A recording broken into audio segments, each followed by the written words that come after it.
নমস্কার বন্ধুরা, শুভ রথযাত্রা। আজ জগন্নাথ দেবের রথযাত্রা, তাই সকলকে জানাই রথযাত্রার অনেক শুভেচ্ছা। গোবিন্দের কাছে অনেকটা আশা নিয়ে একটা আর্জি রেখেছিলাম। গোবিন্দ মন্দিরে গিয়ে একদিন হঠাৎ করে আমার ইচ্ছে হলো গোবিন্দকে পোশাক বানিয়ে পরাবো। তবে হ্যাঁ, এটা কিন্তু আমার কোনো মানত নয়।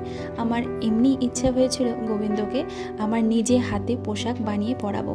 তবে হ্যাঁ, আমি পোশাক বানানোর কিছুই জানি না, শুধু ইচ্ছে হয়েছিল, তাই গোবিন্দের কাছে বলেছিলাম।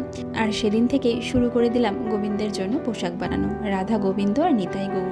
মনের মধ্যে অনেকটা ভয় ছিল, তবে ভগবানকে শুধুই বলতাম, হে গোবিন্দ, তুমি যদি আমার পোশাক পরতে চাও তাহলে আমি যেরকমভাবে বানাচ্ছি সেই রকমই তোমার পছন্দ হবে এবং তুমি পরবে।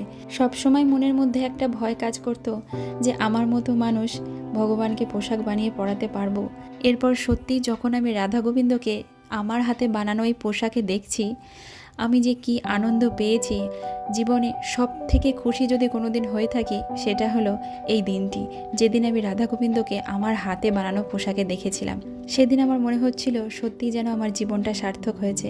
আর আমি আরও খুশি হয়েছি কারণ সমস্ত পোশাক আমি ভগবানদের নিজে হাতেই পরিয়েছিলাম। আর পোশাকটা যেহেতু একটু হলুদ আর সাদার মধ্যে করেছিলাম, তাই জুয়েলারিগুলো সেই রকমভাবে সামঞ্জস্য রেখেই পরিয়েছিলাম। আজ শুভ রথযাত্রা, আর এই রথযাত্রার দিনই আমি ভিডিওটা পোস্ট করলাম।